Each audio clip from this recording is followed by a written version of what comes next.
Welcome back to the channel. I'm Lady Nika, and with last night's episode of Queen Sugar. This is season 2, episode 15, entitled Copper Sun. Shout out to my son Malik, to my little assistant. I couldn't bring this video to you guys when I first got off because I worked overnight, and when I got off this morning I was sleepy as hell. But I did lay down and go to sleep, and if it wasn't for Malik waking me up before he leaves for work this evening, I probably would have kept sleeping and wouldn't have been able to get the video out today before I have to go back to work again tonight. So shout out to Malik for being the diligent assistant that he has proven to be for me since he been home. And child, he was serious about me getting these videos out because he woke me up before he left for work, and then he called me 3 times to make sure I got up because I sure was still laying there. So shout out to him for helping keep Mama on task with her videos this week. So I'm going to go ahead on and start the review. I want to tell y'all, first of all, this is for my people who don't have OWN. I'm going to be kind of in-depth because this was a very heavy episode. It was heart-wrenching and the acting was superb.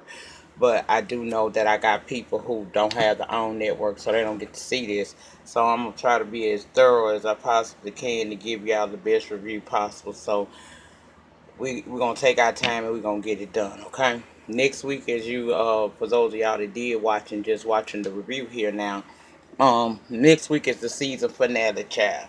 Yeah, next week the season finale, and it's gonna be 2 hours. I think it's gonna be the 1 hour season finale show, and then an hour later, it's going to be the cast as well as Oprah and Ava DuVernay, talking with the cast about this season. So it's gonna be good next week as well. But let's get into the review tonight. Now we open up this review, like I said, it was heavy as hell and it was heart wrenching.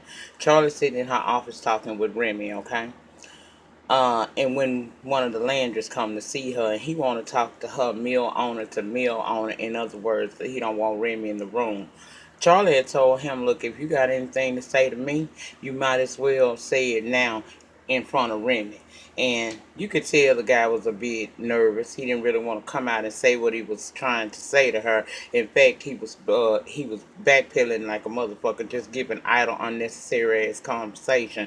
When Remy decides he gonna go ahead on and concede and walk on out, but he stood there in front of him to let him know, you ain't scaring me, but we want to hear what it is that you got to say. So we're gonna go ahead on and give your ass a break. I'm gonna walk on up out of here so I don't have to, fuck you up right now. So he left, right? After he leaves, the dude starts saying that Charlie, has poached 40% of his income, and how he admired her strength and resolve to having this meal up and running. He giving her the gas treatment, okay? He also begins to tell her that he feel like they should work together. They should work together to be one of the biggest meals in the South. Of course, Charlie ain't trying to hear none of that. Charlie quickly told his ass, first of all, not to be bragging or anything, but I've taken 50% of your business, and I wouldn't partner with you if you was Jesus Christ himself. I said, well, damn, Charlie, tell him how you really feel on this episode, ma. So he gets up to leave, but guess who was standing right outside that door? Had been hoping that Charlie gave him a distress call so he can come in there and mop the floor with old boy's ass. Okay, it was Remy standing right there. Now, here's the bad part of it all. While we know that she did do a lot and she was able to garner 50% of his clients, she's also beginning to lose clients right now. Farmers are starting to pull out. And yeah, she did do business with Bennington, the supposedly black sheep of the Landry family. So she got a reason to be proud, but she also need to kind of pipe down just a little bit, in my opinion, on her gloating, because things is taking a turn for the left for her in this episode. Now, We see Hollywood go wake up Ralph Angel. As you remember on last episode, after finding out that Blue could possibly not be his, he went somewhere and got drunk, and Hollywood had gone to the place, probably a bar, gotten him and brought him back to Unbiased so that he can get him some sleep and sleep off that alcohol. Well, he's woke now, and he tell Hollywood to call the family, everybody. Bye, Nova, Charlie, everybody, because he's going to address the situation concerning Blue one time and one time only. He don't want to have to say any of this again. He don't want to have to talk about it beyond there. So when they all come together, he tells them, and that Blue not his child. And at first, I thought something happened. They had thought something was happening with the child. They were asking questions like, what's wrong with him? What happened to him or whatnot? But when they hear what it is, you can tell everybody is shocked and extremely hurt by this information. Now, pause. He said that Blue wasn't his son. I remember on the last episode, she said there was a possibility. So was there a DNA test done at some point, and we didn't hear nothing about that? You know, mm.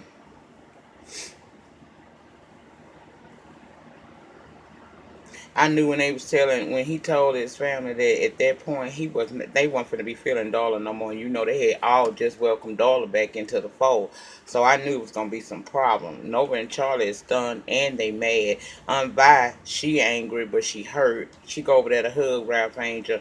And, like I said, the acting was just superb here. You know, this is a hard pill for all of them to swallow.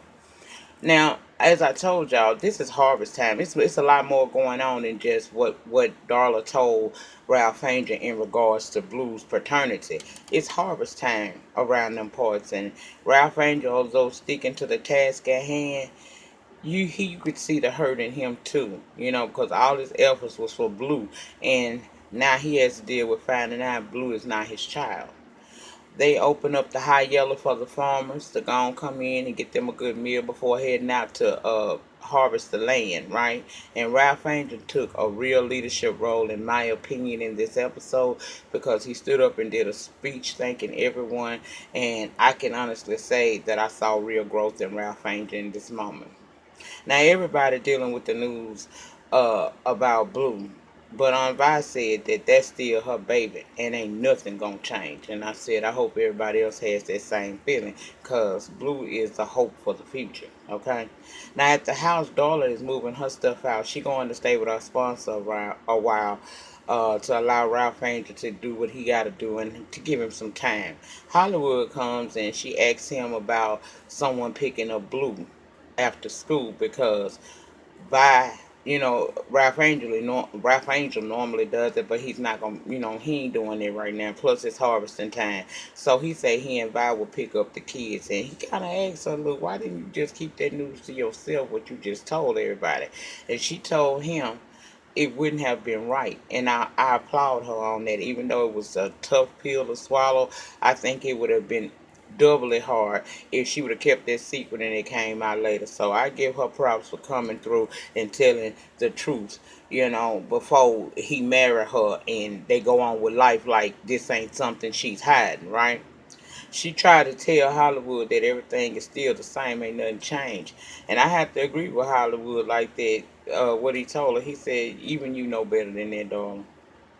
Even you know better than that. It changes everything. Okay? Now Darla go to work and Charlie come to the office and she double take because she can't believe that Darla there.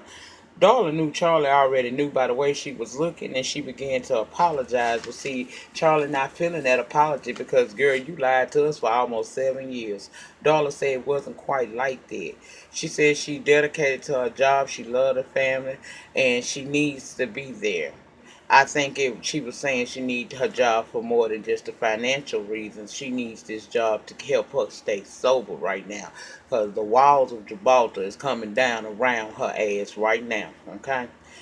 Well, Charlie is too hurt to give a damn about that. She tell her, look, I'm going to give you 2 weeks severance, but I need you gone within the hour.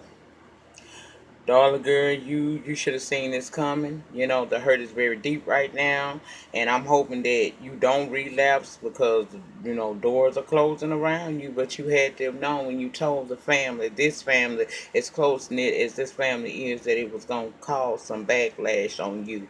They may forgive you in time, but right now, girl, I don't see it. Now Charlie finds out uh, another farmer has pulled out. He's not gonna come there. And we learned that there's a rumor going around the town saying that, the equipment down at Queen Sugar is not working properly and that they stopping production all the time. And so she gotta reassure the farmers otherwise, but she tried to talk to that farmer that pulled out, but he wasn't trying to hear what she had to say, child. He going along with what everybody else is saying. He believing that it's not the best for him and his crop for him to deal with Queen Sugar. So he choosing not to do business with her, regardless of the fact that she's saying that everything down at the Queen Sugar Mill working properly as it's supposed to be. Okay. Now was it me when she was on the phone with Nova, as she was walking through the plant? Didn't it seem like everything was working just fine at the y'all? I didn't hear no alarms like I did when the grand opening, when they had the grand opening and the alarms went off and they had to stop the production then because something got clogged up. I ain't see none of that. Like everything was working just fine. So we know now that this is a smear campaign spearheaded by the Landers to try to detract business from Queen Sugar. That's basically what was going on. These rumors, as I said, uh, are going around, and Nova learns from a colleague that there's an article that's going to be ran soon saying that the Queen Sugar may not be up to par and that they have faulty equipment that don't work down there. So she's urging Charlie to get ahead of the damn story before it comes out and switch the narrative the upcoming article would have had toward Queen Sugar. Nova called a colleague of hers to write an opposing story depicting all the Landers have done and what they doing to stop this black woman from succeeding at having her successful sugarcane mill ran down there. Now over at Ralph Angels, he's getting cropped together, and some of the farmers beginning to tell him, it's being said that Queen Sugar equipment is going down and production steady coming to a halt. And according to the rumors, there are trucks sitting with a lot of cane waiting for the equipment to be fixed because it's faulty. Ralph Angel, even though he going through what he going through, quickly dispels the rumors. And he rallied all the farmers around one another and told them don't let the Landers spook them. Prosper, on the other hand, is trying to call Remy and Charlie and tell them about the rumors and get them to do something to try to sway these farmers who are starting to believe these rumors. But his calls went unanswered, and you can look at Prosper in the face and tell he beginning to lose a little face here. He don't know really what to believe because he's scared. Now that's the farmers and Prosper that's beginning to believe some of these rumors. I said, my goodness. Next, Charlie and Remy talking with Nova, and she's saying that Charlie got to get ahead of that story and tell her side and go talk to the farmers. Charlie at this point is beginning to waver in her faith as well. She's saying that for what? It's going to wind up being something else if I go talk to them about this. The Landry's just going to find another way to try to stick it to me. And Remy, I was so glad was there in that moment because he told her, this is what we not going to do. You smarter than they are, and it's time for you to stand up and fight for your meal. You couldn't have thought that this was just gonna run smoothly. So I don't need you losing faith here. I got faith in you, and I'm gonna need you to pick up your faith again that you had in yourself. So she decided that she gonna send Remy to go talk to the farmers, and she left with her purse in her hand going to talk to the Landress. Now, Nova girl, you doing a good job encouraging your sister and spreading the word that the rumors are a lie. We see Lil Blue, they picked him up by Hollywood and Nova, and you can tell that this boy means a whole lot to these people. You can tell that they love him to death. Nova asked her later on if she was okay, and she said blessed. Now Nova said that's the typical black person response when they don't want to tell you really what's going on. So what's really going on with you? And Vi said that she just sad. She said because they raised Blue from diapers, and her and Ernest loved him a whole lot. And for Ralph Angel, Blue was the opportunity for him to right everything wrong he ever did. This child was nothing but goodness and honesty, innocence. And now it feels as if that's being taken away from them. Okay? Later on, we see a moment where Nova and Unvi. Nova comes. She knows that her aunt has lupus. She comes and brings her pills, and she telling her, look, this ain't nothing that we can't handle together. We can deal with all of this that's going on. I can put you on a holistic herbal treatment along with these pills. This is something that if it's managed right, you can survive it. And anybody kind of opened up a little bit. She admitted yesterday wasn't so good, but today is a whole lot better, and I'm hopeful about tomorrow. And like I said, it was a very touching scene because she ended up just getting in the bed, laying down with Aunt Vi to let her know, girl, you are not alone, and this disease don't have to take over your entire life. You can do what you have to do and still live a pretty successful and full life. You just gotta do some things in moderation, and we here to support you 100%.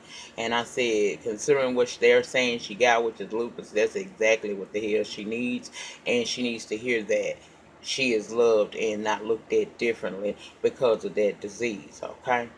Now let's close out with Micah, because as you recall, he wanted to have some Confederate memorabilia removed from around his school because of what the Confederacy represents for black people. So he putting letters on each of the students' lockers saying what he planned to do, which is start that petition. And he determined, despite the fact he got some classmates telling him that it's a stupid idea, he needs to email opposed to writing letters. He said, nah, people don't open emails. We even saw scenes where some of the students were balling up the letters and throwing it down at his feet and things like that. So he was steadfast in his resolve to get these monuments and memorabilia of the Confederacy removed from around his school, to the point where he had to take a L in the end. He was called into the office by his principal, and he stood his ground. He told her exactly how it is that he felt about what those Confederate memorabilia being around the school and how it affects other students, especially those of color. And they understood that. Said the school board was 100% behind them, because that's the last thing they would want to do is to make students feel uncomfortable. So those memorabilia will be removed from around the school, and we thinking in that moment, okay, yeah, he got it, baby, he got it, he got it, he got it. Nope. Sometimes in order to win, you got to take a L. Okay, sometimes you gotta lose in order to win, and that's for real. Because see, she then told him that the school board felt that he committed a crime against school policy anyway. Because him putting those letters on lockers was constituting vandalism, so he would be suspended for 30 days. And I was thinking to myself, my God, 30 damn days? Child, here in Caddo Parish where I stay, that's a fail for your ass for the whole year. But I guess down in the private schools down in St Joseph Parish where this is taking place, it's the opposite. It's not fair, but the overall goal was achieved. He's getting those not monuments, but those memorabilia, artifacts, if you will, removed from around the school. And that just goes to show you that the depth of your struggle will determine the height of your success. In the meantime, in between time, please remember to rate, comment, subscribe, and share this video wherever it is that you share videos. And I will see you guys back for Black Ink Crew. Peace.